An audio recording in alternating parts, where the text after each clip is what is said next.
দেশে urea, TSP ও DAP সারের কোনো সংকট নেই বলে জানিয়েছেন স্থানীয় সরকার প্রতিমন্ত্রী মীর শাহে আলম এবং দুর্যোগ ব্যবস্থাপনা ও ত্রাণমন্ত্রী আসাদুল হাবিব দুলু। তাদের দাবি, সরকারের হাতে কৃষকদের চাহিদা অনুযায়ী পর্যাপ্ত সার মজুত রয়েছে। একই সঙ্গে অযথা আতঙ্কিত হয়ে আগাম সার না কেনার আহ্বান জানিয়েছেন তারা। বগুড়ার শিবগঞ্জে স্থানীয় সরকার প্রতিমন্ত্রী মীর শাহে আলম বলেন, দেশের ১৩৩টি গুদাম ও ৩৩টি বাফার গুদামে পর্যাপ্ত সার মজুদ রয়েছে। সামনে আলু ও রবি শস্যের মৌসুমকে ঘিরে কিছু কৃষক আগাম টিএসপি ও ডিএপি কিনছেন। এতে বাজারে অযথা আতঙ্ক তৈরি হচ্ছে বলে মন্তব্য করেন তিনি।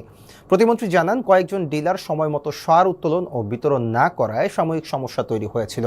বর্তমানে দায়িত্বে থাকা ডিলাররাই পরবর্তী নির্দেশ না দেওয়া পর্যন্ত সার উত্তোলন ও বিক্রি করবেন।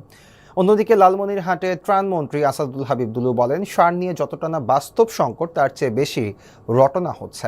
সার বিতরণ ব্যবস্থা গতিশীল করতে প্রতিটি ইউনিয়নে আরও একজন করে ডিলার নিয়োগের পাশাপাশি খুচরা বিক্রেতার সংখ্যাও বাড়ানো হবে। কোনো অসাধু ডিলার সার মজুত করে কৃত্রিম সংকট তৈরির চেষ্টা করলে কঠোর ব্যবস্থা নেওয়ার হুঁশিয়ারিও দিয়েছেন তিনি। প্রয়োজনে মোবাইল কোর্ট পরিচালনা করে মজুত করা সার উদ্ধার করা হবে বলে জানান ত্রাণমন্ত্রী।